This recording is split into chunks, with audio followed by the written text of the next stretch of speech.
Today I'm going to review The Fall of the House of Usher from 1960. But first, will you subscribe to my channel, because I'm going to do loads of horror films this month, with it being October, Halloween.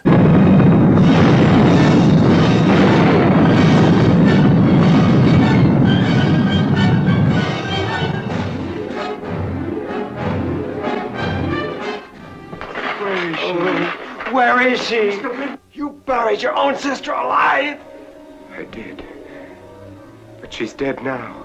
The Fall of the House of Usher came out in 1960, and it's also known as House of Usher and The Mysterious House of Usher. It's based on the Edgar Allan Poe story from 1839. This was the first of 8 Roger Corman Edgar Allan Poe films, and 7 of the 8 films starred Vincent Price. It's a short film, it only runs 79 minutes, and it was low budget. It only cost $300,000, but it was a massive success. And it was the first film made in colour by American International Pictures. The screenplay was written by Richard Matheson, and it's directed by Roger Corman. The film stars Vincent Price as Roderick Usher, Mark Damon as Philip Winthrop, Myrna Fahey as Madeline Usher, and Harry Ellerbe as Bristol. The 8 Roger Corman Poe films are The Fall of the House of Usher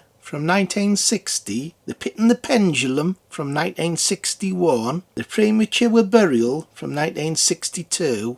That's the film that doesn't star Vincent Price, but he's in all the others. Tales of Terror from 1962, The Raven from 1963, The Haunted Palace from 1963, The Mask of the Red Death from 1964, and the last one, The Tomb of Lygia from 1964. So I absolutely love the Roger Corman, Vincent Price, Edgar Allan Poe films. This is the first one he did. It's one of the best ones. Another weird thing about this film is there's only 4 characters in the film. So that's really strange. It's like a contained film. There's 4 characters in one set in the house. Somehow it works because of that. Vincent Price, it's one of his best performances. He's gives a restrained performance in this film. He's not hammy or anything. He also has a distinguished look about him. He's got white hair. Hey, I think Vincent Price must have ran out of his Just for Men hair dye. Because of his heightened senses in this film, he has to talk low. Any loud sound is agony to his hearing. That's why your servant asked me to remove my boots. Yes. And even so, I could hear you coming. Every footstep, every rustle of your clothes. I could hear your horse approaching. Because the character has to talk low, Vincent Price has a really distinguished voice. And with him talking low, it kind of emphasises his voice. It's like music to me ears hearing them talking. Really great voice he has. Why do you tell me these things? And then something crept across the land and blighted it. The trees lost their foliage. The flowers languished and died. I'd class him and Tom Baker as having the best voice. Probably Vincent Price is the best. And the plot's about this Usher family, who throughout the generations have all been mad and done evil things. So all his ancestors have been crazy. And Price's character, because his sister is just met this man and they're thinking about getting married and having kids and stuff. Vincent Price doesn't, as Roderick Usher, his character doesn't want his sister to have a child, otherwise it'll continue the Usher line. So he's thinking about putting a spanner in the works, stopping her from leaving the house. Really intense. It's like a drama at times. But Price's character isn't evil. There's good intentions of what he's doing. He doesn't want his sister to have any children, because he's terrified in case the children become evil like the ancestors. Vivian Usher, blackmailer, harlot, murderess. She died in the madhouse. All the characters in this film, all 4 of them, they're all good. They all play a great part in this film. The film also has nice music as well. Another interesting thing about this film is that I used to watch it on a DVD and the picture quality was terrible, to be honest. Now I've bought this box set of the Edgar Allan Poe films. There's six of the 8 on this box set. The picture quality is outstanding. Difference to the DVD. Really brilliant box set. Not only that, I was surprised by all the extras. All the films have commentaries and tons of extras. So really surprised. So definitely worth getting that box set. Hope you can see it.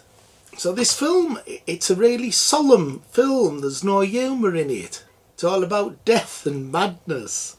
Bah, they're a bunch of bloody miserable buggers in that house. And Price's screen presence. It's surprising how big a difference a film becomes when you have like a big star in it. Like without Vincent Price in this film, the film wouldn't be half as good. He kind of makes this film, his performance is excellent.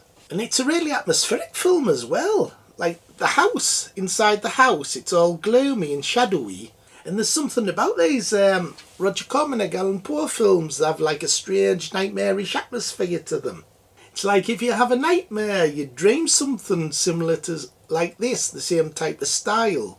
It's hard to put my finger on it, but it does have a nightmarish quality to it. When you're watching it, you know there's something not quite right. Weird, surreal look to it. Really eerie. Another thing about this film, it has the traditional dream sequence. Throughout all these Roger Corman films, they all have a dream sequence. And this one's one of the best. You see past family members. This is the first time you see any other characters in the film. It's like the ancestors of Roderick Usher. It's a really weird scene. Colours, because it's a dream sequence, you see like blues and then purples. These dream sequences always end on a sudden horror moment. When you watch these films, look out for the dream sequences. They're really well done. So towards the end of the film, his sister like faints. They think she's dead, but she's got catalepsy. Price's character knows this, making on, yeah, she's dead. But it's a way of getting rid of her because he doesn't want her to become pregnant. And there's a really tension moment where Price noticed a hand moving while she's in a coffin. He says he wants to shut the lid of the coffin so her boyfriend doesn't see. Really a lot of tension in that scene. And there's a real horror moment where she wakes up inside the coffin. The camera doesn't focus on her, it just focuses outside of the coffin. But you hear her screaming. Creepy moment that. And the film ends where she comes out of the coffin and attacks her brother. She knows what he was up to, making on that she was dead. A horror scene where she's like covered in blood, her fingers are all bleeding because she's been scratching on the coffin lid. She tries to strangle Price. And also, while she's doing that, the house is burning down. Did you know that I could hear the scratching of her fingernails on the casket lid? You are mad. Throughout the film, there's cracks in the house. It looks like it's gonna like fall down. It's like deteriorating throughout the film. Hey, that house looks like a bloody council house. They're all bloody falling to bits. The film does have a lush look to it, like the costumes and the sets and the house itself. Surprising because it's a low budget film, but you wouldn't think it was a low budget film by the look of it. And it's a short film, only 79 minutes, so that gives it an advantage. This film motors along. So overall, I love these poor Corman films, and this is one of the better ones. Price is on top form, and it's got a sinister atmosphere throughout the film from start to finish.